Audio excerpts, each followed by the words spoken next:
Columbia Planning and Zoning, July 26, 2021. Let's see. Bob told me he wasn't going to be here, so if Justin's here, Okay, we are seating him. okay. Okay. Bob may be joining us, but he said he might be a little late. His plans had changed, so he may jump in. Okay.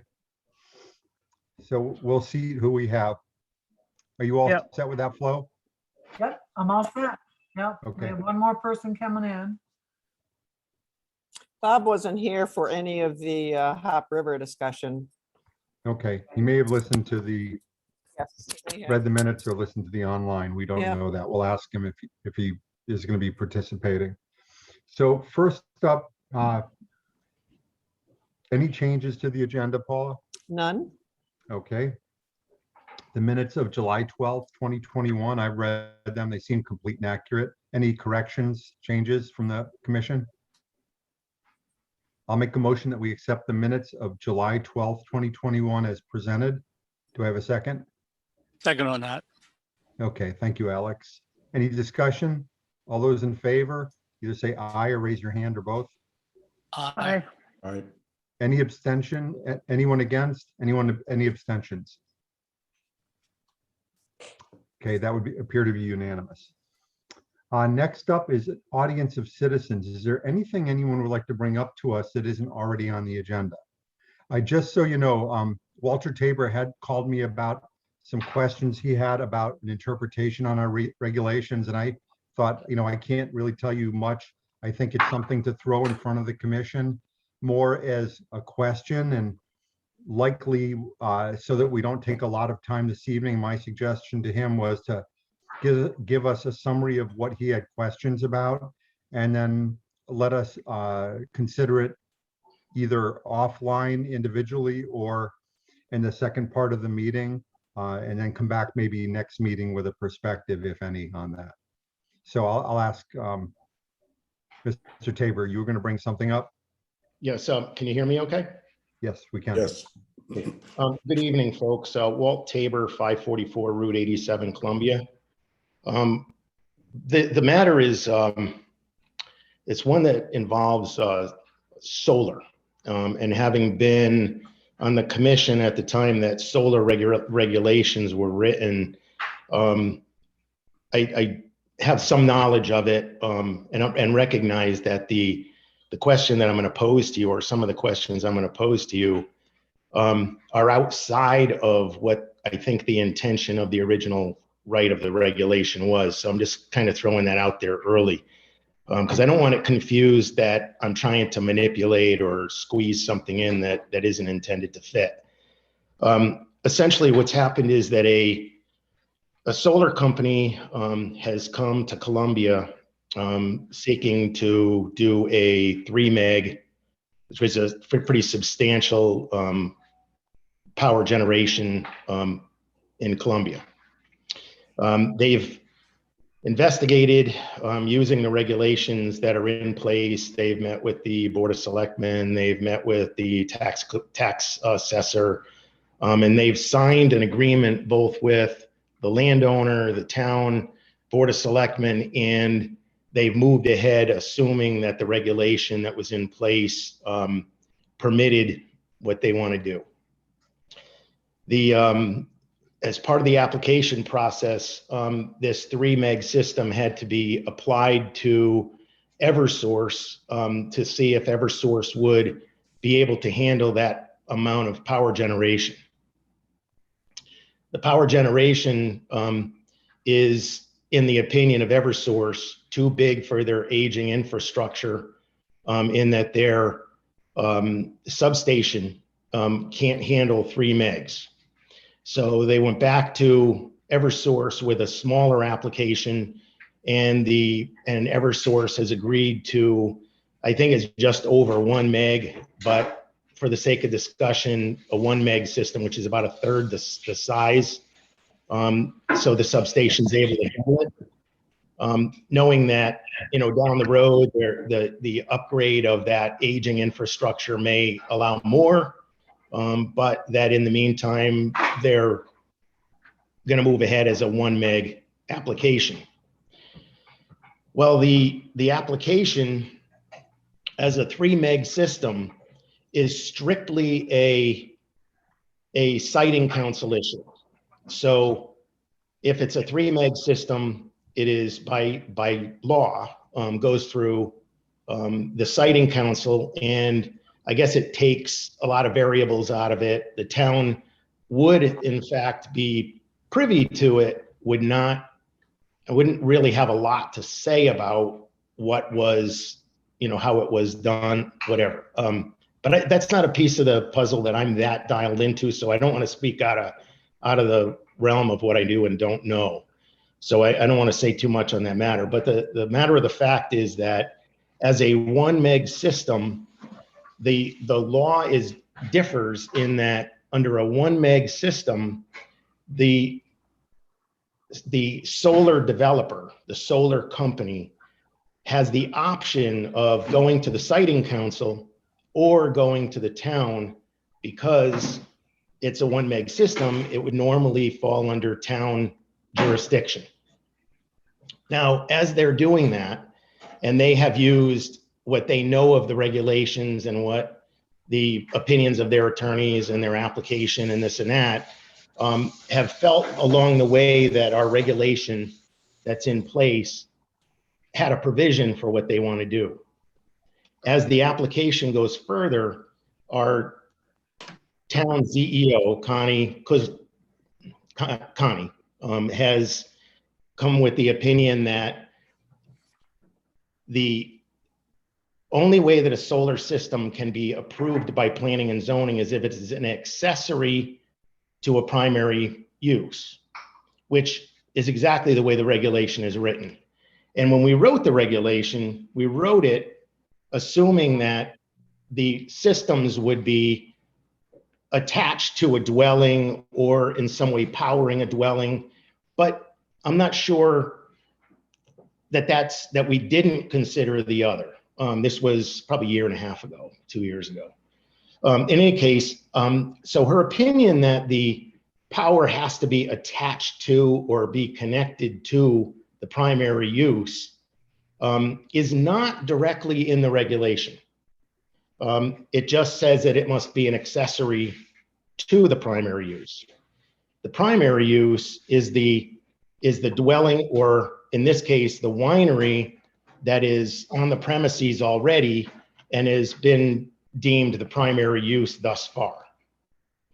To complicate matters further, our town planner feels that the power generation is a primary use, not a accessory use.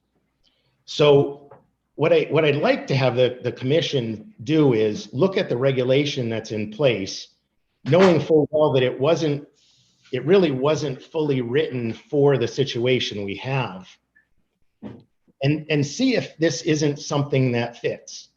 For starters, our definition of an accessory use does not say connected to in any way, shape, or form. What it does say is subordinate to, which means that there is a use that is primary, and there's a use that is subordinate to it, which would be the use that we are talking about here, which would come second. It would be in the rear. It would be solar, which is historically defined as an accessory already. So I'd like to have the commission look at the regs and determine for me that this does fit. It's a 1 meg system. It's not a 3 meg system. It would take up about 1/3 the space, and this particular system on its own is out of the sight of anyone publicly. It's essentially in a field that's in the woods. But anyways, that's where I am with it.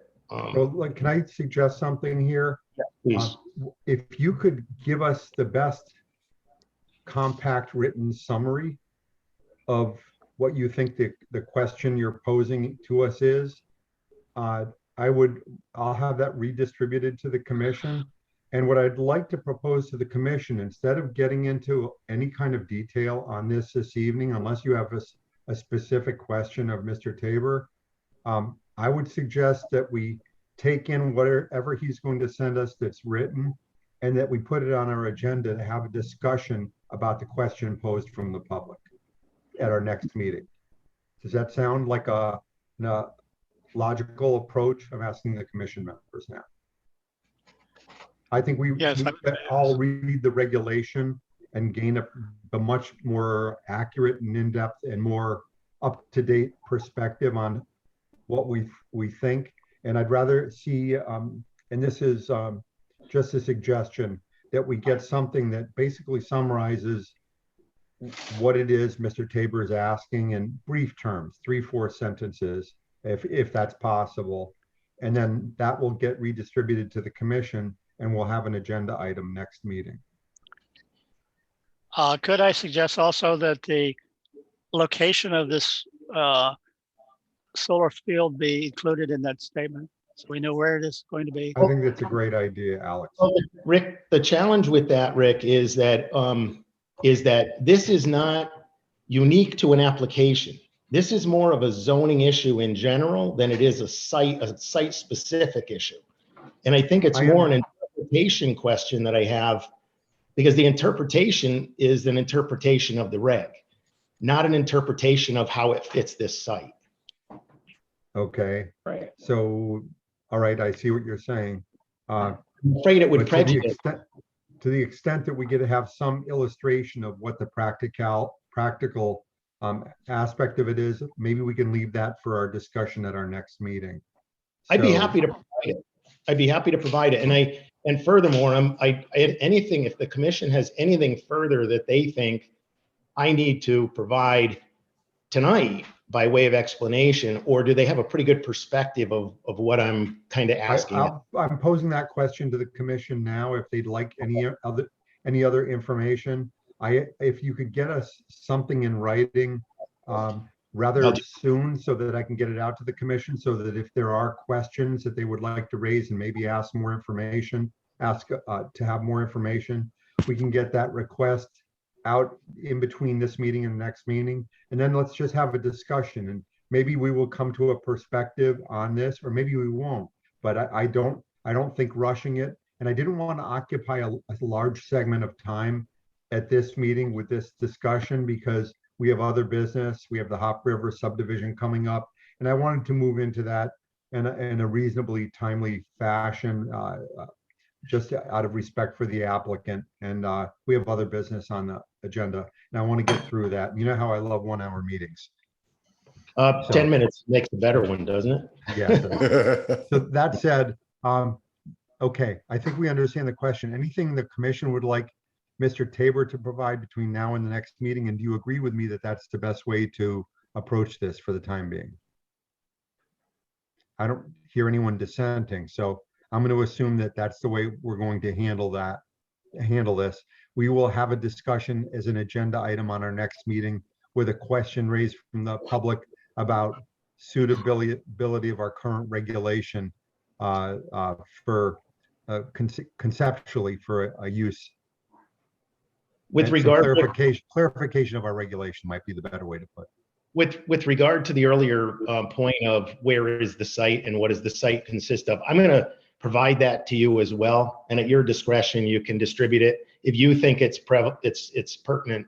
Because I don't want to. I think it's helpful, because right now this is a little bit of an abstract concept. And being able to put it to what it might occur on a specific site as an example is just at an example. And we'll look at it, and we'll be well prepared at the next meeting to have a little more of a discussion about it. So, okay, so just to clarify one other thing. So to further complicate this, our town planner, Paula, has indicated to me that solar is a primary use in a residential agricultural zone, and that very likely 2 primary uses can't be accomplished on the same site. So the question is, can it, is it or isn't it a primary use? And could we? That may be we- something to answer or maybe not. We'll just bring it up. We'll weigh into that at the next meeting. Okay, But I'm glad you brought it up tonight. Thank you. thank you, Thanks, Walt. thank you. Okay. And was there anything else you were going to bring up tonight? I'm gonna save it, Rick. I think this is too big a matter for me to complicate it with anything else. Okay. All right. That said, we're going to move into our next agenda item. We're going to go into anything else from the audience from members of the public? Okay. We're going to go to item 6, unfinished business. Item 6.1, Hop River LLC, a 4-lot subdivision application on Hop River Road, property address 127, Route 6, Assessors Map 8, Lot 16A. So as you know, we closed the public hearing on this at our last meeting on the 12th, and taking in new information. That probably the largest issue here, as I'm aware of it, was potential. I think we all felt comfortable with the application. I don't mean to try and guide a decision for the. There's some noise in the background from a participant. If you could mute your microphone, I'd appreciate it. From a participant. Thank you very much. So that said, this is open for commission discussion. One of the points that I had made at the last meeting was that I had hoped for a clean approval, and I had hoped to have the town attorney's perspective on the verbiage for the right-of-way, both the temporary right-of-way that was proposed by the applicant over the open space dedicated land that the town would be taking into their ownership, and also the verbiage for the right-of-way, the historic long-term right-of-way. So there's going to be a temporary one and a long-term permanent one. I don't believe that that's quite finished yet. And I did get a call from Mark Walter a few days ago asking me if we would consider leaving it within the realm of our town attorney to work that out with the applicant, because he'd like to move this along, because he's pretty excited about the potential for the open space dedication to become a publicly used piece of land, that having river frontage. So I said, it sounded reasonable to me, but it's really a commission decision. And so I would pose this question to the commission. Let's assume for a moment we're open to moving this forward with that as a condition of our approval. I would want to address in some way what we would do if our town attorney couldn't come to an agreement with the applicant over the specific verbiage of both the temporary and the permanent right-of-way that would be granted over the town-owned open space land that it would take possession of. Because let's assume everybody wants the same end goal, but let's just assume worst case, they can't agree on the specific language. I don't want to leave that as a messy, open-ended issue. Any thoughts from the commission?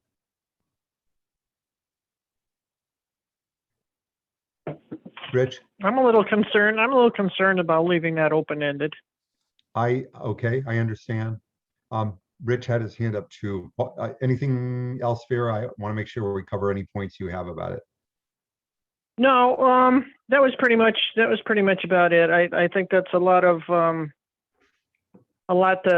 leave on on the town attorney. I mean, I know he reviews everything, and I think that's a wonderful thing, but it's also leaving everything up to, between him and Mark Walter. I'm I'm involved actually as comfortable well. with that. I'm just uncomfortable with the prospect of how we would handle this if there is no agreement. So to give an approval that is conditioned on something that may not occur, where does that leave the approval? I'm sorry, Rich, you were going to bring something up? Yeah, I kind of want to protect the homeowner also from incurring costs if if we go down that route and somebody says they have to pay for a road or cross any wetlands and go through all that, I want to make sure there's something in there protecting the owners. I mean, they're the ones that gave up the land. I think they're given a good substantial part of their land. Wait, Yes. Judy, could I ask you to mute your microphone, please? Thank you. I think they've given a good, in my opinion, that's a very nice section of the land, and I understand the historical value, but it's, as you said in the beginning, Rick, that it's truly not a cross section of land. So they're going out of their way. I think they're given what the town wants, and I think they need a guarantee that temporary access, if they can't come to terms, is their access.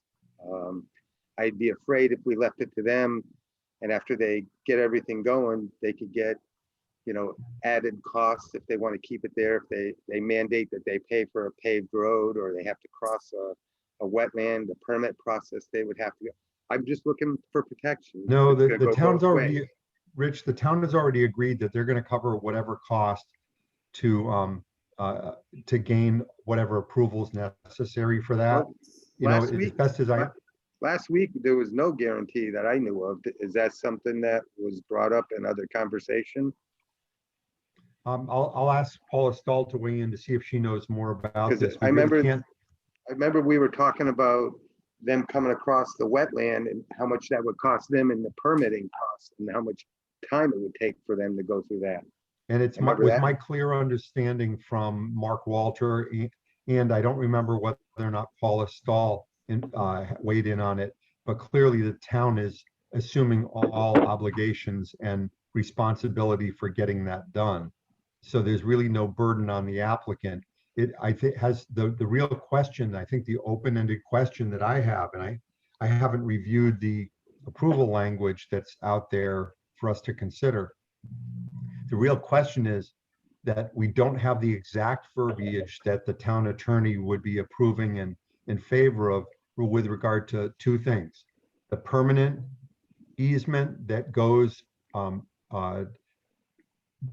me, for lack of a better expression, north or south to the right of that, help me out with the verbiage. I'm drawing a blank here. But This way. yes, that goes to the right of it. And then until that's completed by the town, the applicant would need access to the land via a temporary right of way that allows them to go down, in essence, the center of the land. And all that is reasonable. I just don't want to, I'm really concerned about an approval that is an approval but is unfinished. That if the town attorney wants something and the applicant saying, well, that's not going to work for us, where are we if we've already given approval of the subdivision, but there's no approval of these rights of way by the, you know, I'm comfortable ceding responsibility for it to our town attorney and our town administrator. I have a lot of confidence in the two of them. But if the applicant doesn't agree to what they're proposing, what's the resolution? And at this point, we probably can't open up the public hearing issues because we've closed the public hearing. But with regard to the open-ended issue of the right-of-way language, I'm open to all suggestions if it's legal. I'd ask you that for a perspective on that, Paula. Can we have the applicant or his representative weigh in on that? I don't want to create a mess. I've seen too many messes created by having lots of conditions on an approval. I'd rather know exactly what we're agreeing to, but I don't want to hold up the applicant either. I'm trying to bend over backwards to give them a timely decision on this. All right, that's the how I want to kind of end my point on it is, this is going long enough. They're starting to miss their window to begin construction and do whatever they need to do with their property, because before you know it, it's going to be winter time, and then another year is going to go by it. I'm not sure how long this has been going. I know we've been talking about it for a few months now, so I'm looking out for them and us at the same time. Paula, is it appropriate for me, if he's willing, to have Mr. Giuliano speak to this in some way, just about the narrow issue of the as yet undefined right-of-way or not finalized right-of-way. I think it is appropriate. He can, I know he and Mark Walter talked quite a bit about. I'm sorry, did you say is or isn't? I didn't hear Is, that. is, Is. We can Mr. ask Giuli- him, we can ask Mis- him questions, can't we? yes, yes. Yeah, Mr. We can ask him Giuliano, questions. could you help us on this? We'd like to, I think the commission, and I don't mean to speak overly for them, but I think we resolved any questions we had about the subdivision. It was an extremely well presented subdivision. I think everybody is very comfortable with it in concept. And we'd like to give you a timely resolution to this, but absent the specific language, do you have any suggestions? Yeah, thank you, Mr. Chairman. Thank you, committee members. I can make a suggestion or certainly brainstorm with you. I would suggest, because we really haven't even drafted the deed yet, obviously the ultimate conveyance document that's going to contain this reservation language in it. So there's work to be done there, and we do want to proceed as soon as we have approval, as soon as the subdivision is approved by the committee, to go ahead and move forward with the initial conveyance being this town parcel, certainly as one of the leaders. And so I would propose that that the commission set as a condition of the subdivision, which I know is what you were talking about, that the appropriate deed and reservation language needs to be drafted and agreed between the town attorney, the town manager, or I'm sorry, the town administrator and the applicant. And that in the event that the parties are not able to reach such agreement, then I think you draw a deadline. I don't want to speak against myself, but you draw a deadline and you say, if we can't reach agreement, then the subdivision is not deemed to have been satisfied or approved. We haven't fulfilled our conditions. That's how strongly I feel that I think we are going to get there in terms of the language. Mark Walter had the same perspective. He just said, this is not really complicated. He didn't feel it was much of an issue. And so if our approval is conditioned on an agreement, then is our approval not really valid until such agreement is in place between yourself and the town attorney? And what's the advantage of us voting on this evening as opposed to vote? We could vote on it with that as a condition, or we could not vote on it until we see the language. I'd suggest to the commission that we take input from you, Mr. Giuliano, because we think it's a well done application, and we like to help our members of the public move things forward. We appreciate that, Mr. Chair. And I think if the committee would approve it this evening, for instance, we would, while the draft deed and the reservation language is being worked on between the town attorney and ourselves and our representation, we're going to be using Jack Guarnaccia, a local attorney. So Jack is very familiar with Columbia, obviously. In the meantime, we know we have an approval. I can get moving on the meets and bounds description, sort of all of the other information and data that needs to work itself into the deed as well. So I can do some things in parallel, so that as the language comes together, then we're ready to simply finalize and complete a conveyance. I would have, my brother and I, we would have the confidence to go ahead with that work. Otherwise, if the subdivision is not approved, we're not sure we have what the configuration of the lots are, obviously, and so we would have to hold off on that. So we're kind of looking at getting some things done in parallel to I know it's midsummer, but to beat the weather. Okay. I'm looking through the proposed approval language.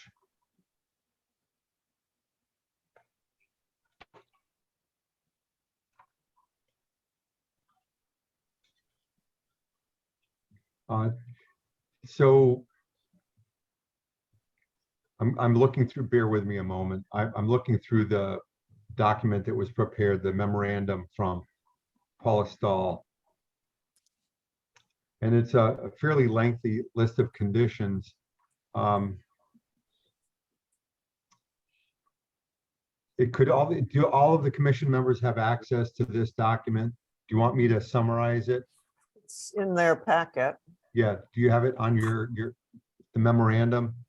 Yep. I have it. Most of this is boilerplate with regard to the dry hydrant and everything. The last bullet point on the second page of the memorandum, a temporary easement granting lot 3 the right to pass and repass over the existing gravel path on the town's open space prior to the town's driveway being constructed, and the permanent easement granting lot 3 the right to cross the town's open space have been reviewed by the town attorney, chair of the planning and zoning commission, and the town administrator, and are executed and ready to be recorded.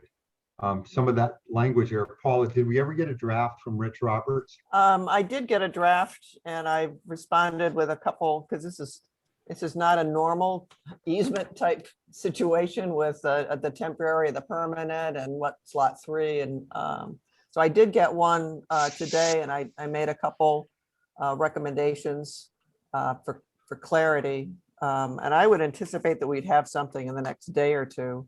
Okay. And we certainly would share it with, as soon as it's at a shareable point, I want to share it with Mr. Giuliano so that he can take a look at it as well.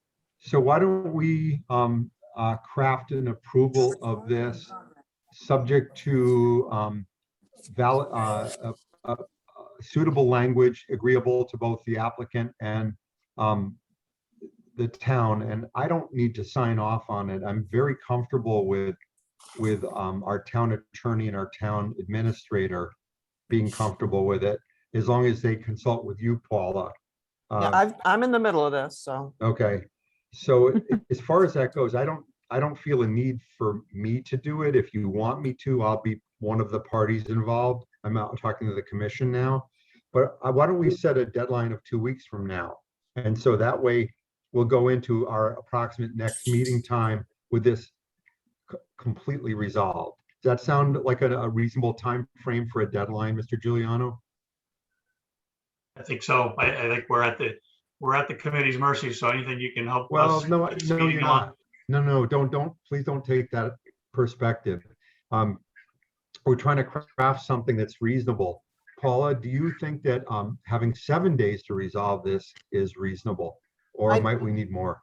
I don't know what we would need, but I would recommend that you make a motion to consider approving the subdivision so that the owners the Giulianos can Yeah, I move think we've forward already established that that's the likely course of action. for tonight. This, I understand. Okay, So the question is, I would just use the language that's here that I prepared. You can cross Well, off what- Chair of Planning and Zoning Commission.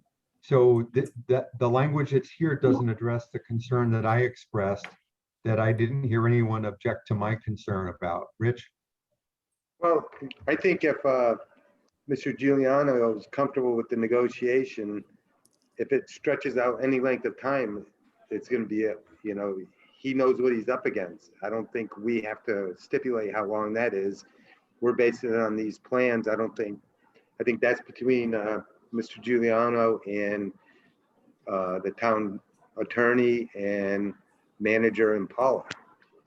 Like he said, if there's a disagreement, then it's over. But in the meantime, he can start now. And if they have to extend it, that's because they're having their own conflicts, which I don't believe should affect us. I understand, but it's a rather imprecise approval because it could become, are we saying the approval could be null and void if they don't come to an agreement? Well, on So are we approving it or aren't we? you are approving it, or would consider the approving. I don't want to judge. But it says, prior to the endorsement by the commission of the final subdivision plans for filing in the office of the town clerk, the following is required. That the approval letters need to be on the subdivision plan. the notes from PZC, which is on the bottom half of the page, be added to the subdivision plans. The boundary pins and monuments should be set, which have not been done. So that has to happen. We have to get I'm a, only speaking to one issue. We don't have to cover all the other issues in this at this but moment. just the language here that says, and a temporary easement granting lot 3 to the right to pass is executed and ready to be recorded. Okay, what if the town attorney proposes something in the town easement that isn't acceptable to Mr. Giuliano? Does he have an approval or doesn't he? So approving it with a condition, is it approved subject to that finally being agreed to? So it's not really Yes. approved yet? It's that way. I mean, Mr. Giuliano could decide that he didn't want to move forward, or he could decide that he doesn't want to put up a performance bond for the dry hydrant. I mean, it's, Would then our approval become null and void yes. and no longer an approval because that Yes. condition wasn't satisfied? It would not be a subdivision until it's recorded on the land records. And that could And- be, it doesn't have, there isn't a specific time limit with that. From memory, there probably is. Greg is nodding, so he knows. So there's a time limit of some sort, but it isn't a short time limit. Between Mark Walters has talked to Mr. Giuliano, and both of them I hear are saying that, yes, we can agree to this because the goals are the same. That So- sounds great until we get to the point where they don't agree. And I'm all a I'm little saying is confused. I'd like to anticipate a problem and have a definitive solution to that problem. If that that's the we've case, then articulated. Hold on one second, let me finish, Paula. So I'd like to have a definitive solution to that problem because I've seen too many approvals in the past that we've done with lots of conditions, and it makes administration of them and interpretation of them difficult long-term. And I'd like to go ahead with this with an open-ended approval of something that we don't know what it says yet. And I'm comfortable, but I'm just posing the question that is still unanswered. What happens if they don't come to an agreement? Rick, Bob. from a legal standpoint, it's very difficult when you approve something with a bunch of conditions. It's much cleaner from a legal standpoint if there are no conditions. Everything is spelled out, everything's agreed to, then it becomes an approval process. But when there's a litany of approvals that are conditions, there's a lot of things that need to be done. I mean, Paula just listed half a dozen things, including the description of the right of way. That's So, my one open-ended question that I was posing, that I had deep concern about, because I don't think there'll be a problem. I mean, everybody's been really supportive and cooperative. Mr. Giuliano had his hand up. Mr. Chairman, maybe when you were speaking earlier, I was maybe I misunderstood. Were you suggesting that when you alluded to 2 weeks, I thought that you were perhaps suggesting that the committee would not vote this evening and you'd basically push it 2 weeks. I think I may have misunderstood, because then I heard some dialogue that sounded like you might actually vote to approve tonight and then give us an additional couple of weeks to work out this language. That's what I was saying, the second thing. We- I'm proposing that if we were to agree to this, my question has been from at the start of this discussion, what happens if we can't come to an agreement about the right-of-way verbiage? I've seen more mundane things cause a lack of consensus in other areas and other topics at other times. So my point is, what is the result of a lack of agreement about the right of way? That's the only, and it's two rights of ways, but that's been my only concern here. The other conditions are very standard in a subdivision approval, and it's really clear. So does the waiting period start as soon as the last condition is done, the appeal period, or does it start from the moment of the approval motion by the commission? And is it a valid approval if there's an encumbrance on the approval that could cause it to be non-valid at some point in the future because a condition in the approval was not met? It's these kinds of messy motions that I have a lot of concern about and have had a lot of concern. And the point that Bob made, I agree with you, Bob. I couldn't agree with you more strongly. Conditioned approvals, we love no conditioned approvals. Anyone in favor of the application? This is a hypothetical now. In favor, I love yes and no, but not yes with a page of conditions. It's messy, it's ugly. It presents open-ended items that need administration on an ongoing basis. And we've had, those are the kinds of things that have caused long-term challenges to our town and the building department and the applicants for that matter. I don't think that's happened in subdivisions. So you're suggesting putting a time limit? Well, I that don't was see how something that I asked, that was I'm not proposed sure you by Mr. could- Giuliano when I asked him if he had some thoughts on this. But if you approved it with a time limit to when the temporary easement would be resolved, to me, you should either put it off for 2 weeks and make a decision 2 weeks from now.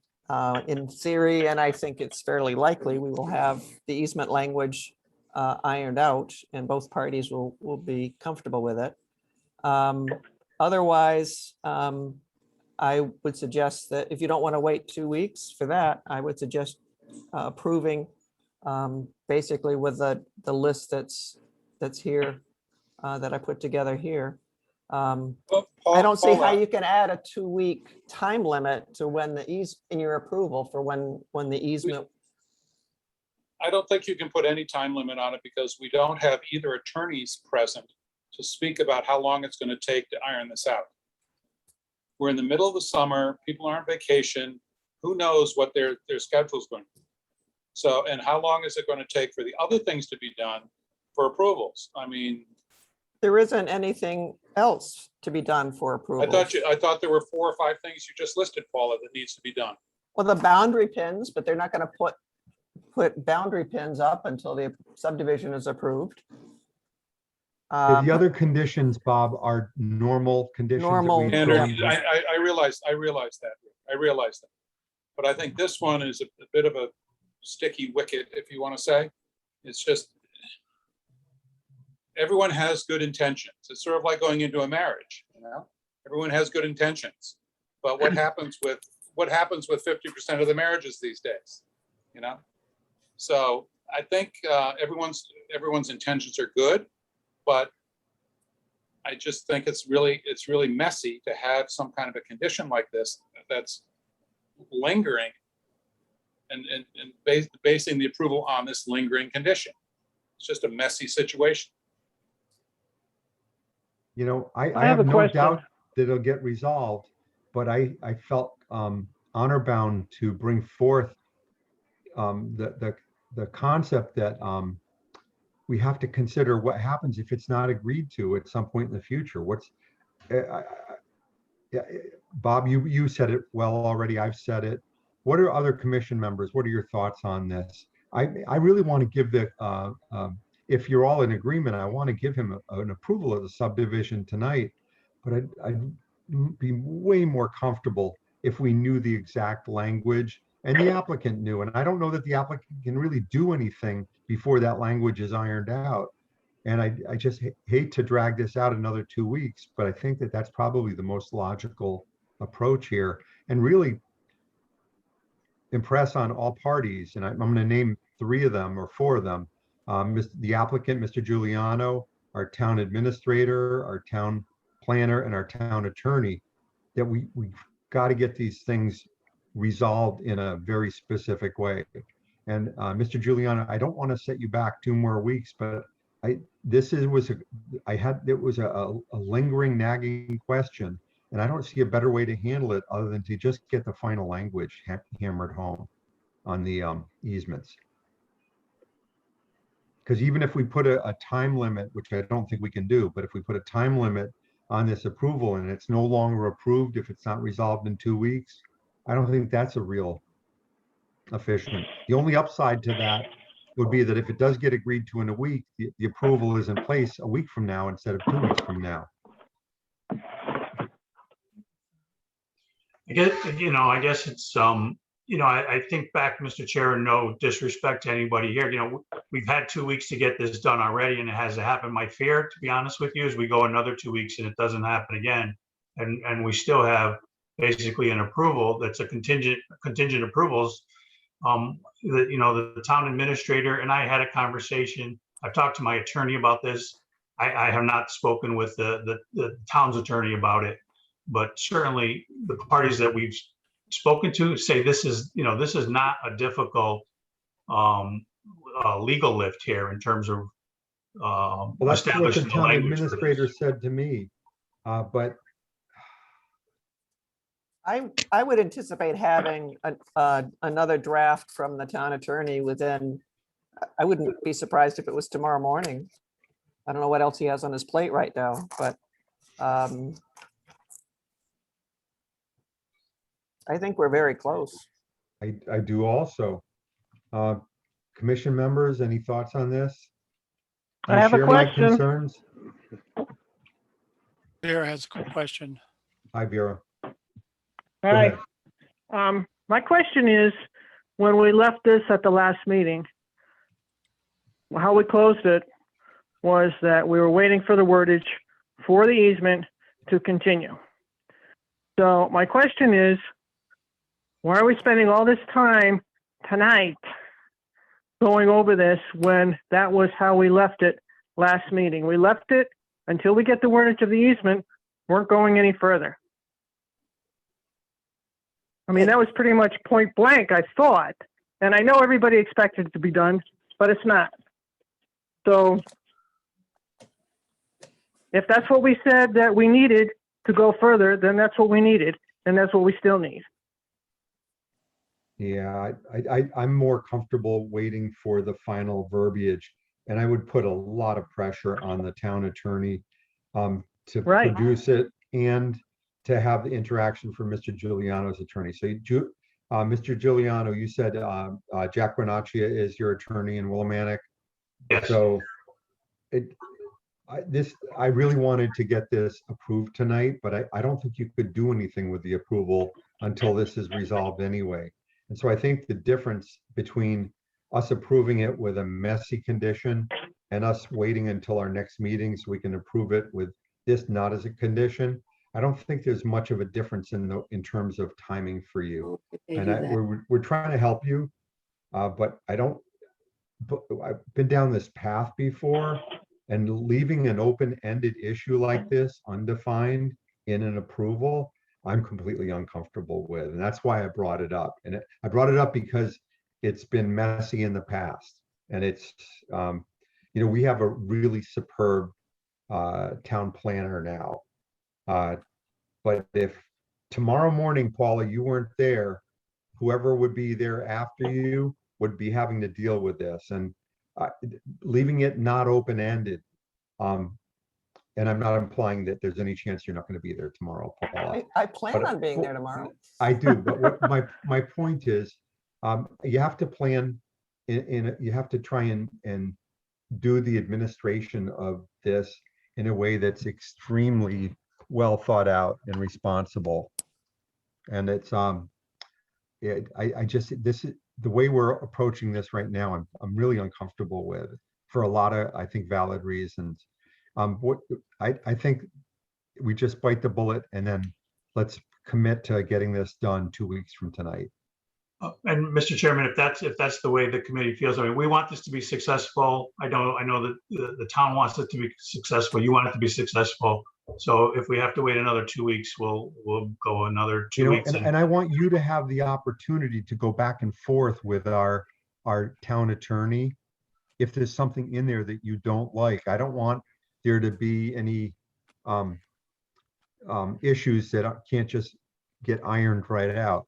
Yep. And it's, but I really, Paul, I can't emphasize this enough. We need to make sure that the language is out and reviewed and it's Yep. resolved by our next meeting, okay?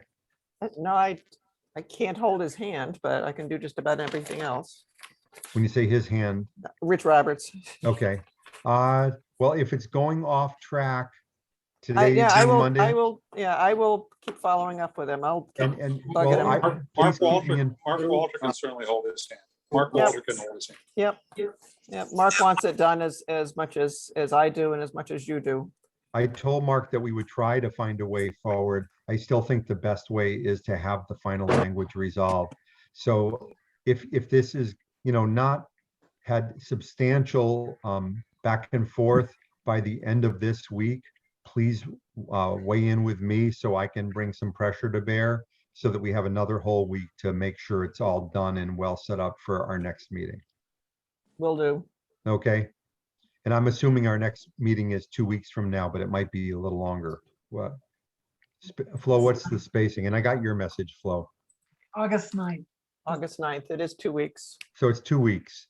Let's just get it done and done well and done right for 2 weeks from tonight, okay? Everyone good with that? I don't believe leaving something this messy is doing the applicant any favors at all. I really think that would be actually harmful. I agree with you. I think it's well put, Vera. Thank you for that. You're welcome. So, all right. So I'm going to move that we continue this discussion to our next meeting, August 9th, 2021, our next regularly scheduled meeting. Okay? I'll Do we- second I don't that. think we need to vote on that, do we? We No. just No, you don't continue need this- to. Okay. Mr. Giuliano, thank you. And like I Thank you. said, the way we are all looking at this is a really first-rate application. It's been very well done from start to finish. I don't mean to do that as testimony outside of the public hearing or anything, but I think that there's a consensus that the commission likes what they've seen so far. So that said, Thank you, Mr. Chair. Thank you, committee members. okay, thank you. Good night. Next up is under unfinished business. We have a public hearing to open. Yeah, to open a public hearing for the application by Valley Street Investments LLC for a zoning regulation amendment to Section 9 definitions, Section 21.2.3.16, and Section 52.7.5 to allow event/wedding venue in residential agricultural district. Mr. Glad. Yes, thank you. Good evening, everybody. My name is Greg Glad from Killingly Engineering Associates in Danielson, Connecticut. And I represent Valley Street Investments LLC on this application. So Valley Street Investments LLC does own property in Columbia, and they do have an interest in developing their property to allow for an event wedding venue. And we came before you several months ago in a preliminary discussion format and took into consideration all of your comments at the time. And we have come up with some regulations and a text amendment because presently your regulations do not allow for such a use. We broke it down into 3 different sections that we would be adding to your current zoning regulations. And the first one was under Section 9 for definitions. And I don't know if you have the papers in front of you, but basically the paper that I submitted, everything that you see in red would be the proposed text that would be added. So under Section 9 for definitions, we would add event/wedding venue facilities, a facility or facilities open to the public where weddings or events shall take place. So that's the first part, just trying to define that use. The second section that we would be looking to modify is under 21.2.3.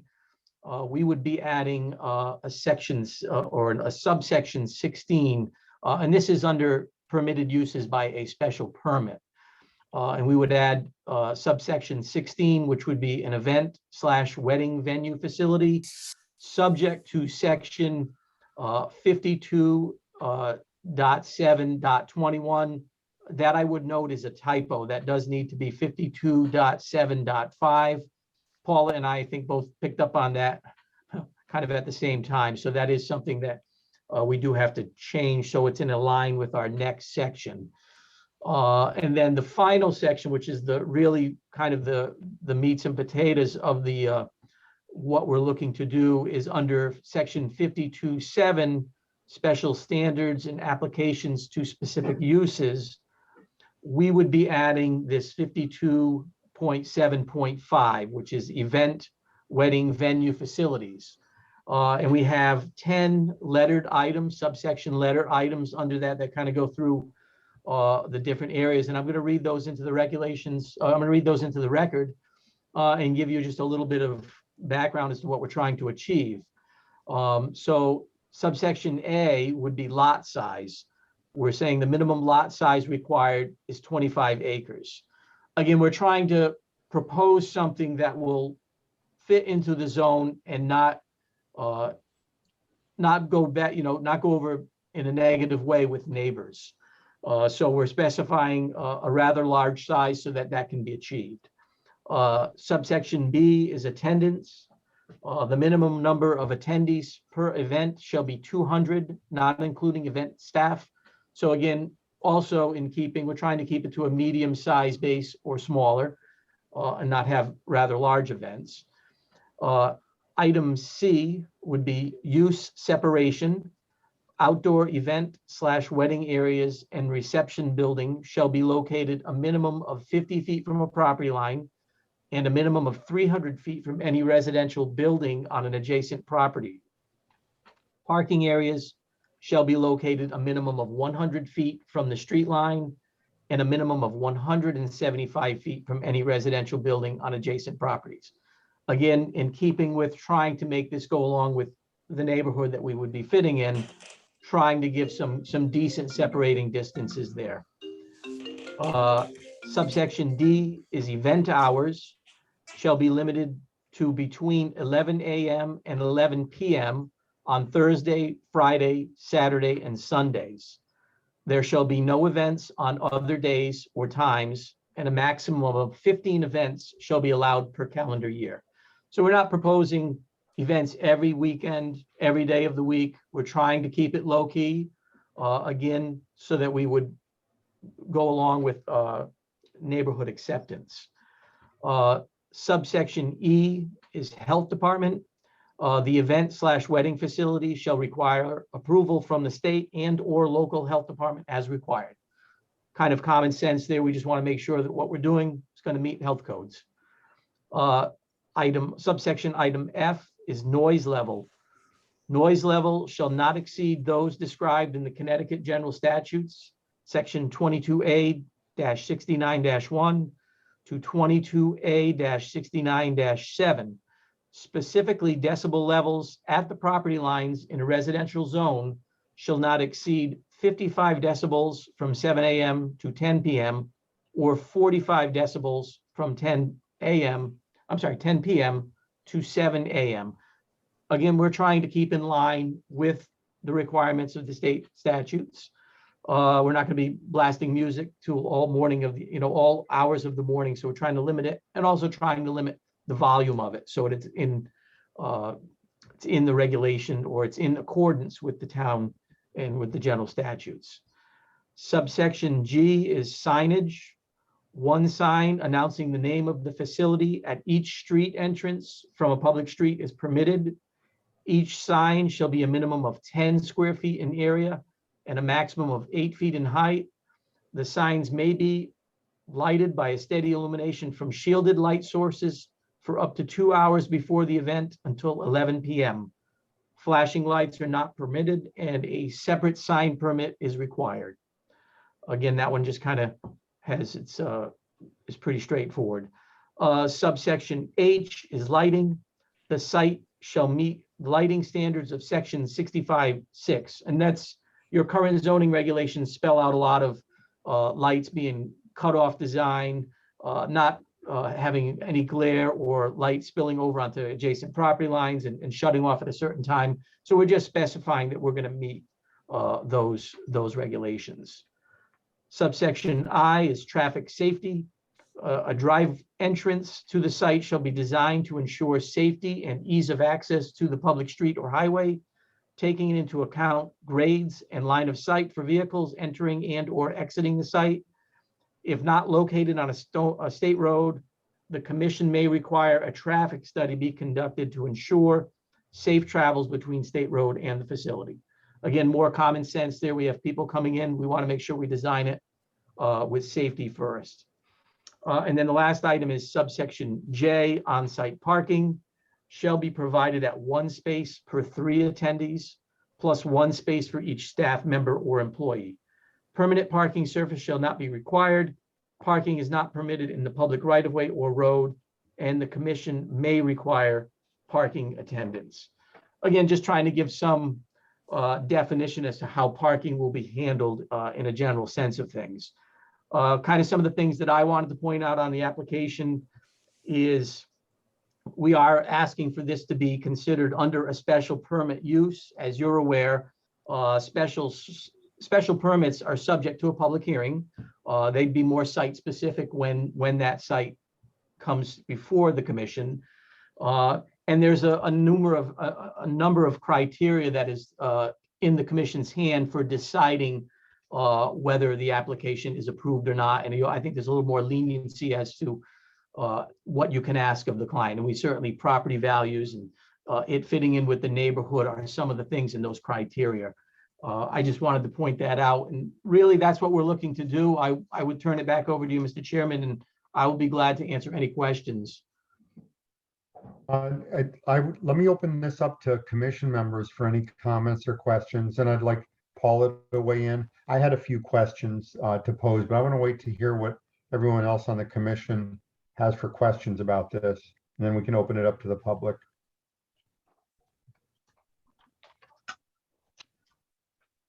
Any questions from commission members, thoughts? Yeah, I've got one. Paula, when we do the winery applications, is there something that lists decibel levels, or does it say non-acoustical or acoustical non-electric? There's a different level of approval. I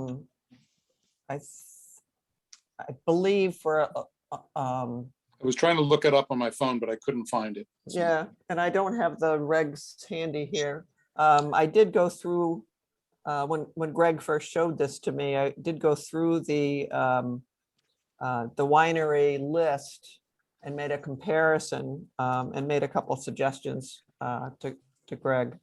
If they so choose to add, I can pull up. Yeah, my experience in the past with decibel levels is they're very hard to monitor, to measure and monitor. Yep. And sometimes towns will say non-electronic music, only acoustical music. That's something that, depending upon the site, that's something that you could specify for a particular location. Well, in my mind, it might make sense to have it similar to the winery, because I know there's entertainment allowed at the winery, and I'm not sure exactly what the criteria is for that. Yeah. But in my mind, this is very similar. I don't know what anyone else Yeah, thinks. I'm looking.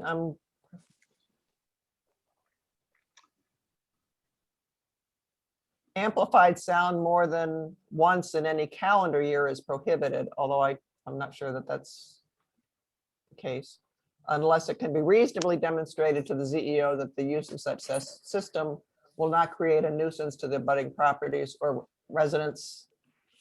Letters of consent from abutting lot owners are submitted to the ZEO. Yeah, something like that may be better than trying to specify decibel levels.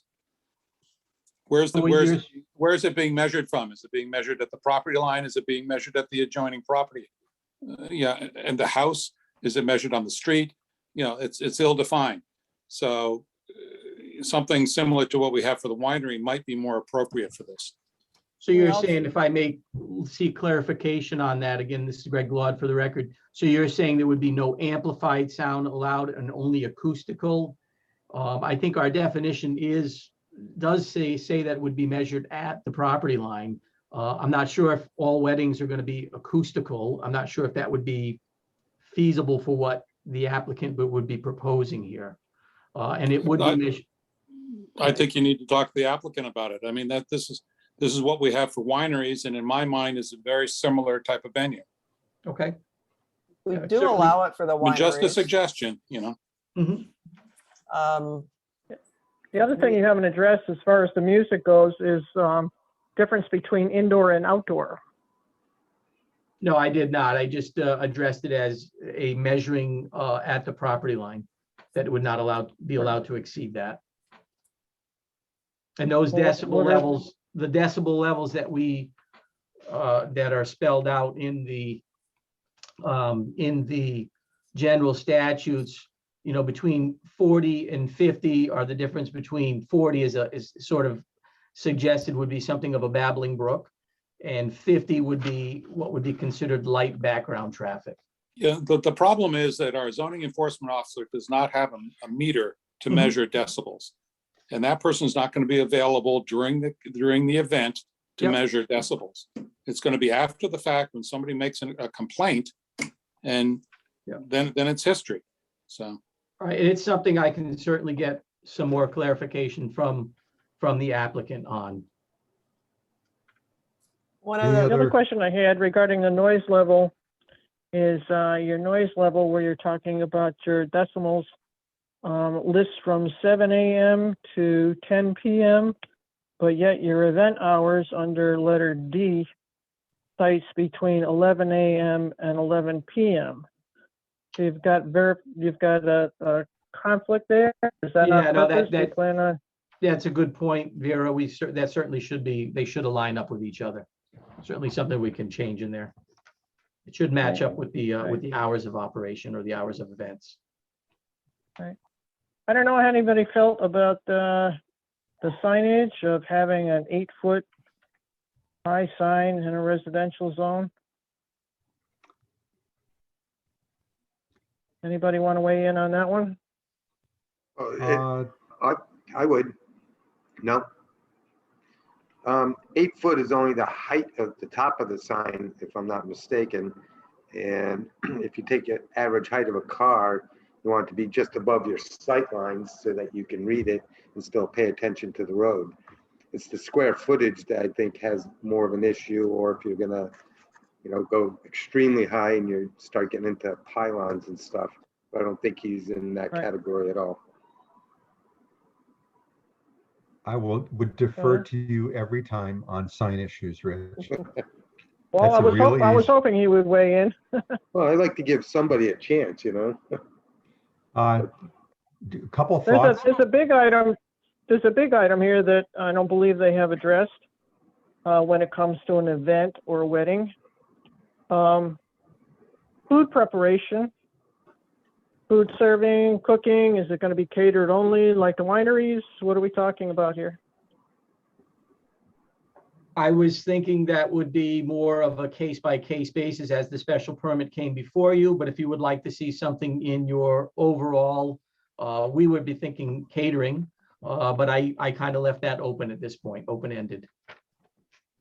the actual application would be submitted would detail things like that. And that's, and while I So, have the microphone for a moment, one of the things that our regulations do say for noise, and the regulations, if an application is submitted for a special permit application for a facility, this would come into play. It says, when required by the commission, applications shall be accompanied by a report from a professional acoustical engineer demonstrating that the noise standards will be attained. Prior to the issuance of a certificate of zoning compliance, the lot owner shall be responsible for testing of stationary equipment, verifying compliance with noise standards, et cetera. So that's something that's in our current regulations. And our current regulations for noise would be applicable. Once an application were to come in, you could always put restrictions on the application in terms of decibel levels or time or speakers aimed away from a certain area once you have something that's site specific.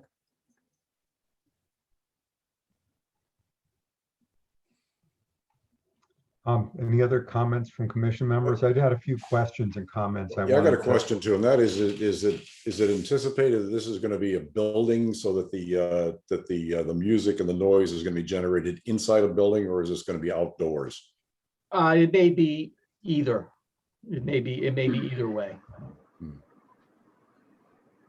That's what I asked regarding the outdoor music, because you know how far that carries, depending on the topography of the land. Any other questions? I had a couple points I wanted to make and some questions. I think the minimum lot size and the maximum attendance is a prudent number, given the lot size. And the setbacks from, at first glance, appear to be logical from my perspective with regard to item C, separation.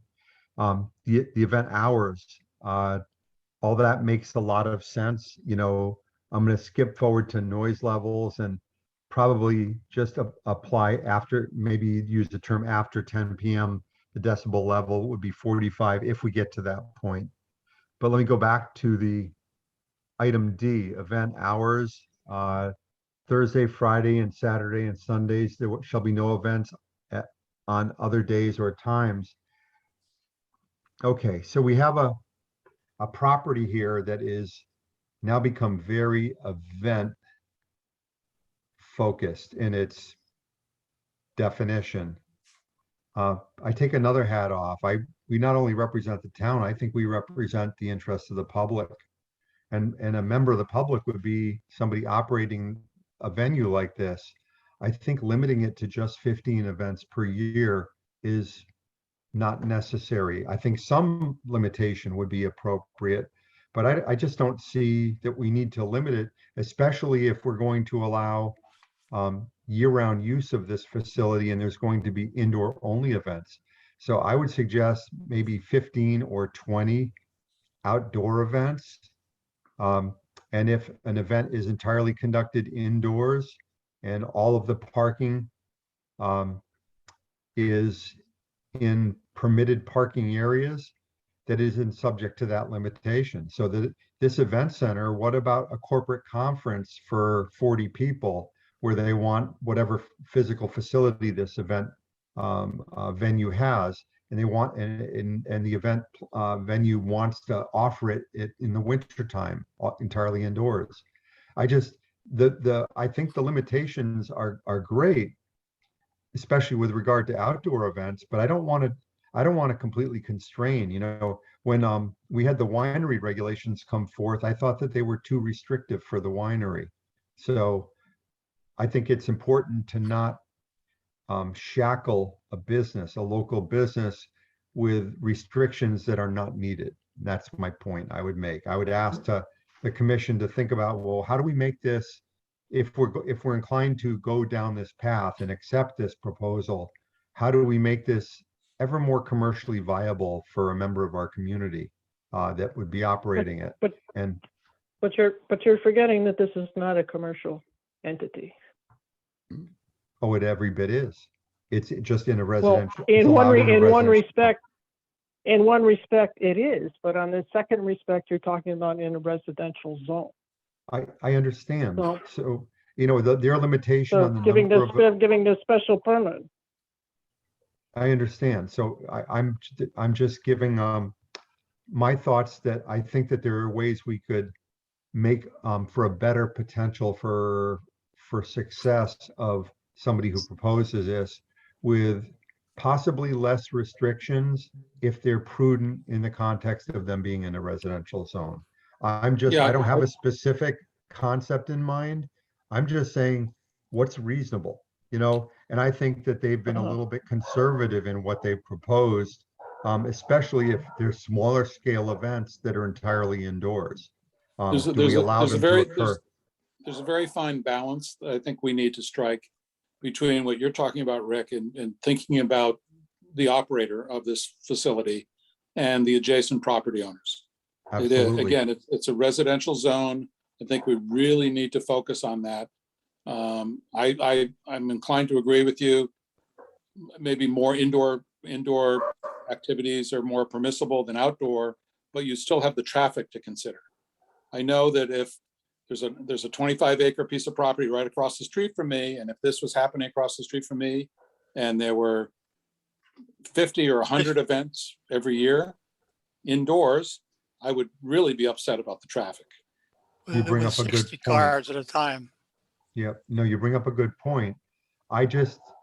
That's the reason for this process, the way we conduct it, is bring everybody's thoughts to bear, because I tend to be more expansive in my view of rights.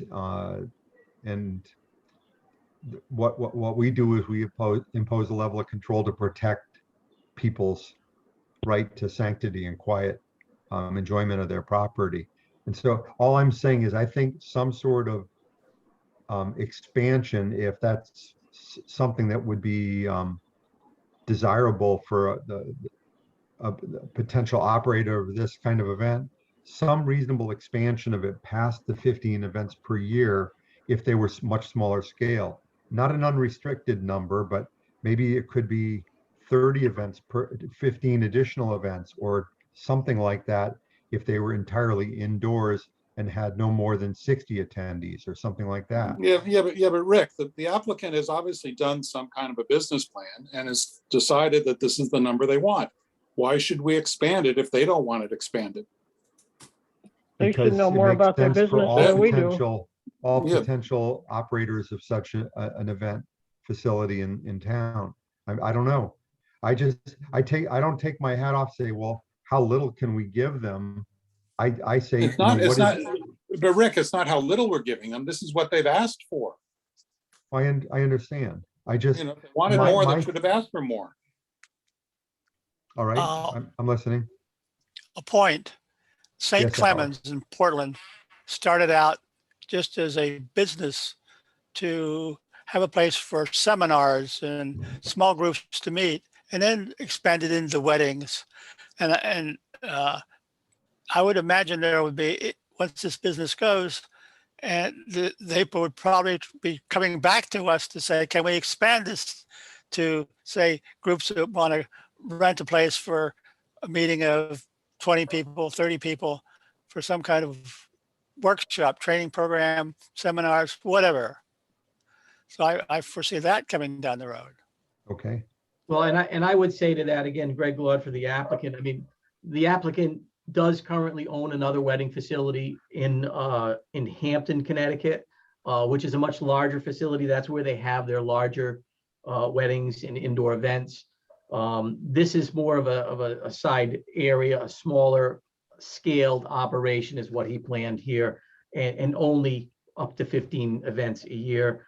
That was his reason. It was to keep this one on a smaller scale, but use the building and use the grounds that are there. He saw something there, and that's why he chose this, and that's why he chose the number of events per year. Okay. My thoughts are my I have a thoughts. question. They don't represent. Who's that? Vera? Yes, I have a question under the noise level again. It says you're going to drop the decibel from 10 p.m. to 7 a.m. when you're only operating from 11 a.m. to 11 p.m. Yes, we did address that. Yeah. That doesn't line up with the event usage hours. Yeah, but it's listed in two different spaces that it doesn't line up, and I just wanted to make him aware of that. Yep, I Okay. will look into that and revise that accordingly. Okay. Okay. I think what he was, when Greg and I talked about this, they were concerned that after 10 o'clock, that it's quieter, which is why they have the noise level decreasing at 10 o'clock. Yes. And I think we So were that's- just. that's quoting why. But they also have it. but they also have it decreasing when they're not even open. Well, then they wouldn't be open. So I That's have what I'm one other saying. point that I wanted to bring up. Bear with me. I have two mouses going here, so I'll get the correct one. One had to do with the signage. I would not be too excited about the signage rules here being that vastly different than what's in the rest of our regulations, or if we were going to modify the signage regulations for this kind of event, I would want to see the verbiage in the sign area of our regulations, not, you know, I would rather have all of your sign questions answerable in one place in our zoning regulations.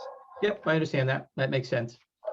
As far as the size of the sign, Rich, I would hope that you would weigh in with a real critical perspective. I don't see us taking action on this tonight. I just see a number of questions, and I would suggest that we ask a lot of questions. We leave this open. We open it up to the public, obviously, and we continue this to our next meeting so that we can answer questions. And I'll take a straw poll on the general thoughts on this and make sure that if we end the meeting tonight, that the applicant has some idea as to where we're going with this and what other questions might need research and information brought to the next time frame for the public hearing meeting 2 weeks from now. Yeah, I would encourage the applicant to think about what was talked about tonight.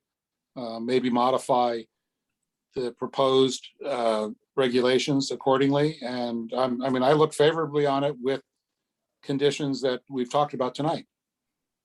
You know, one of the things that was brought up, and I think it was Vera, and I forget if anyone else brought it up, has to do with monitoring decibel levels. You know, that's a really unfortunately going to be a toothless regulation because we have no way to enforce it. And it really gets down to, you know, would a court of law take a decibel reading from an iPhone that a neighbor took at the property border and use that as evidence in an action? I'm not going to hold my breath on that one. So Yeah. that being said, how do we make sure that the neighbors have quiet enjoyment of their property?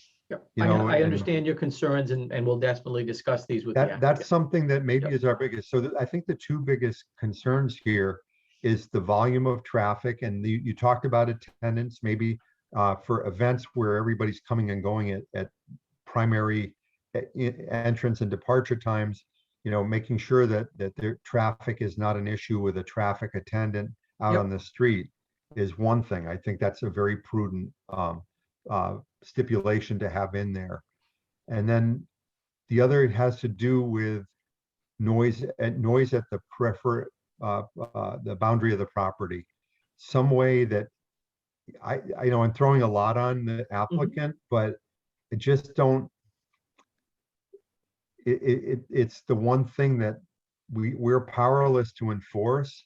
And you know, even if you have 15 events and you violate the rules 15 times, what's the consequence of Right. that if you can't prove it? Yep. You know, No, and I understand that concern and knew that would be the top priority coming into the meeting tonight. so you know, to put a burden for a sound engineer to give a perspective on the maximum decibel level emanating from a structure or an area. Mhm. Maybe if that's viable, but I have no information. Paula, you know, you might have some interaction with the applicant between now and our next meeting, but I would hope for a little more there. You know, that is a concern. If it's a really large property and there's a buffer and a substantial buffer between this property and other residences. I'm not going to talk about a specific property. That would be helpful. Maybe I don't have an answer. The problem with that, Rick, is every property is different. Yes. Every single property is different. The sound engineer would have to analyze every single piece of property that that's applying. I would encourage the applicant to look at the winery regulations, because I think we talked about this during the new winery regulations, and decided that non-electronic music or sound was the way to go. So at least it would be consistent maybe with that. electronic sounds indoors and acoustical outdoors, or some way. It's a concern of ours. We're really supportive of the concept. Mr. Glad, really supportive. And that's some of the ideas that I'm thinking of too, what you just mentioned about indoors versus outdoor and music. And those are some of the ways we handle it over in Hampton as well. So I will Yeah. get in touch with the applicant and Mhm. review And these. anything you can concerns. bring to bear, let's continue this. Let's look at it Yep. as a work in progress that we can't resolve tonight, but I think you have a good read on the commission's Yep. perspective. Yep, I do. Anything that the members of the public would like to ask of the applicant as questions, or Mr. Kabala? Mrs. Kabala. I'm Mrs. not even sure how Kabala, to ask thank you for this being one. here. Yeah, thank you. I'm not even sure how to ask this one about, it's the traffic thing that concerns me. If it's where I think it is, you have a narrow, dark road. I'm wondering how that will all work out. If you have like a event that is getting out at, say, 11 o'clock in the evening, and can you just tell me more about that? I can enlighten you a little bit. What we do, what we did on the previous application that we had in another town for an actual bigger facility is we engage a traffic engineer to look at it. And it's kind of funny because these type of things, most people are not coming and leaving all at the same time, especially leaving. Leaving is broken down over a longer period of time. And the most instances, the level of service of the road doesn't change. And because of the times that these are taking place, it's not taking place during peak hours when it's coming in, and we're going to have so few events. But that's how it's handled. It's handled as we get into the final part of it. That's why we did put in here that a traffic about the traffic safety and about the commission requesting a traffic study. And it's no other way to do it but that when we get into a case-by-case basis. That's why we put some verbiage into this text amendment that would allow both the commission and the applicant to bring in a traffic engineer to show you what would be happening. I can say this, that, you know, over in Hampton where we had it, these are the same two biggest concerns that were had. They have scheduled this year because of COVID last year. They're having over 200 weddings this year. They're having a lot of fill-in times. And there have been no complaints of traffic. There have been no complaints of noise. So we're going to look at some of the things that we did there and try to incorporate them into here. You know, this is a Yeah, but- general regulation change proposal Correct. that would apply to the entire town in a residential agricultural district. You know, the parallels to the other event center that the applicant that's behind the rule changes, the regulation changes that are proposed, that is on a state highway, where this is a local country road. And so I understand, Mrs. Kabala, I understand your concerns. And that's something that is probably weighing in the back of our minds also. And I failed to bring that up with one of the other things that I had questions Right. about. And I'm really glad, thank you for bringing it up. You know, how do we address this in a way that doesn't ruin the road for the residential? Or the People. safety, I'm Yep. concerned with safety issues. And the safety, You have to be concerned with safety, because you have to figure that probably a good portion or percentage of these people attending that type of event probably have been drinking also. But in the same being, most people, and I will say in weddings, these are all the same concerns that came up in Hampton. Most people Mhm. designate a driver for these type of events. It's not a thing where they go out, they want to celebrate. It's very rare, believe it or not. And there have been no incidences of anyone being pulled over drunk driving for 3 years of running at our other facility. So, and we do understand and appreciate all those concerns. And those are going to have to be case by case as we get into the more specific, site-specific area of it. There's certainly not things that we brush over or leave out, but we did put in here about traffic. There's a lot of things that I'm not saying because it's case by case, but in facilities like this, again, everybody doesn't come in at one time. A lot of people do, they meander in a certain time period where they all come to it. Most people come into 3 to 4 per car. It's not like if we have 200 people, we're gonna have 200 cars. It's just not how it works. If you think of yourselves when you're going to an event or a facility such as this or a wedding, you don't generally go by yourself. You're with your spouse, you're with your kids, you're with your grandmothers, you're with your grandparents. Families do come together in these, and it's the same as when they leave. The different age groups, they stagger their leaving, and these are some of the things that the traffic engineer pointed out. When they're leaving an event facility, especially a wedding, tended to be the older crowd is going to leave much earlier than the younger crowd, and it's a staggered thing. Over at Stonehurst, we're never having cars leave at a high rate, and as a matter of fact, we do leave on a town road. We don't leave through the state highway there. We do go through the town road to leave out of there, and that level of service of that road did not change with the event facility. But we are going to address those items, and I'm sorry. I can appreciate what you're saying, and I understand what you're saying, but you really don't have any control over the time that people will leave. If you had a group of people, I could just say, for instance, they were all under 40, and they all decided, they're all younger, and they all decide they're going to leave as late as they possibly can. You don't have control over that. But traffic analysis is just that. It's all about, traffic analysis isn't about one specific thing. It takes into consideration a lot of things, and we would leave that up to the expert to explain it at the meeting. We have one that does a really good job, but traffic analysis is just that. It's a matter of averages and the use and what type of, and how it affects or impacts the level of service of a road. And that's why we put that into these general regulations here, that would be required. And I may look at that a little bit more and see if there's more I can put into that, where I say that has to be presented to the special permit portion of it. So we certainly are concerned about safety as well. Okay. Anything else? Yeah, I was just going to say that we allow similar events at the winery, and we actually made some changes to the regulations to accompany that.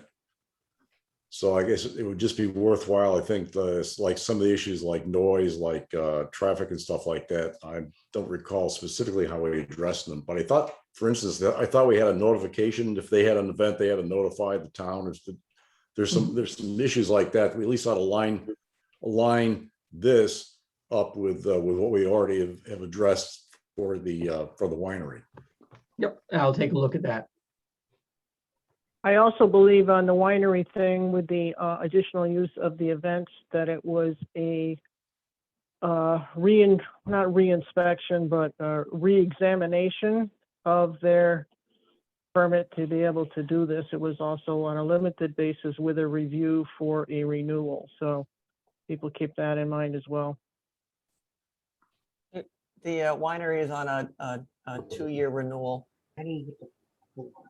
Okay. Mr. Kubla. Mr. Kubala had another question. Please go ahead. Okay. I heard a lot of stuff about dB noise. From my experience with that issue, with noise from neighbors and this type of thing, it's a fallacy when you want to say you're going to regulate the noise at the property line. So the fallacy is, first of all, we got nobody in town that has a dB meter. Second of all, get a hold of the official that has this meter to come down and monitor at the time it's being done to say it is a violation or it's okay. So you're wasting a lot of time, I think, by putting dB in there if there's no way of monitoring it or no way of verifying it. So what you have to do, I think, is try to control the noise on the property, coming off of the property, by at a certain time, no outside noise, period, whether it's electronic, acoustical, or from God. No noise at all. Inside, fine. Because if it's inside and the doors and windows are closed, you're not going to have the noise emanating off the property. Here again, these are my suggestions. Do what you want with them. Thank you. No, I appreciate that. And I think that's the same consensus as the commission, and I'm gathering that. So we're going to look at the indoor, outdoor Yeah, something on to do with that. and it could be as simple as not audible at the property line. Mhm. For, for any non-acoustical music. I mean, there may be ways to come up with verbiage that actually can be enforced. Yep. If a neighbor has an objection to the amount of noise and it's, there may be somebody else who's invented a solution to this issue. I've learned not to try and reinvent the wheel, just steal ideas. And so, yeah, we're trying to protect neighbors from having to deal with loud noise into the evening on adjacent residential properties. That's the goal. I think we all agree. Is that unanimous? But how do we do that in an effective way that would be enforceable? If somebody had a concern and it was out of control, what do they have to do to protect their rights? So I don't have an answer to that. And Mr. Glad, to the extent that you can give us an answer, it would greatly help us move this forward. Yep, nope, I Rich?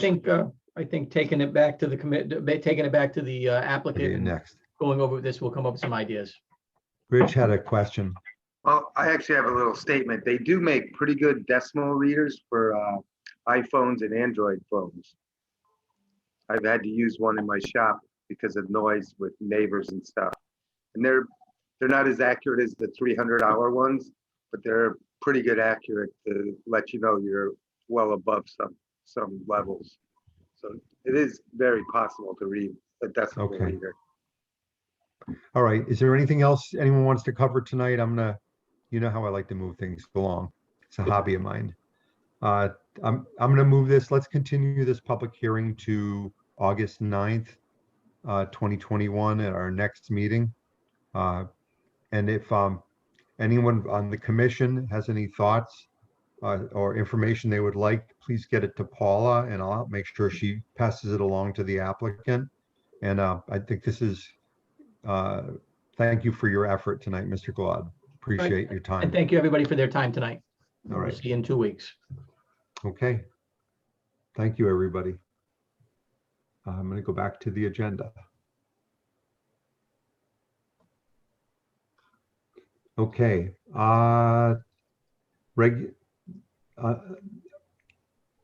We have nothing under new business to cover tonight. Regulation revisions. I'm going to suggest that we pass over discussion on these and add them to our next meeting agenda. We're getting late into the night, and I think these are going to require some time to discuss. Any thoughts from the commission? I agree. I agree. I was going to suggest that. Okay. Bob, did you have something? Okay. Thumbs up. Okay, thank you. Communication reports, anything, Paula? Nothing. Audience of citizens, any reason to go into executive session about legal action? Or is it nothing occurred that we need to discuss? Did Mark share anything with you? Nothing, Otherwise, nothing in the then last there's week. I haven't nothing. had Then Okay, there's so nothing. let's not go into executive session. That brings us to item 13. Would anyone like to make a motion? To adjourn? Yes. Is that a motion, Rich? Yes, it is. Do I have a I'll second? second that. Second. I think Alex spoke up before you raised your hand, Judy. Okay. Larry. All those in favor of adjourning? Aye. Yeah. Hey. Aye. That's unanimous. Thank you, everybody. Okay. Very Thank good the meeting. public Very for their productive. questions. All right, enjoy the summer, guys Good night. and women. Night. See you in 2 Good night. weeks. Yes, ma'am.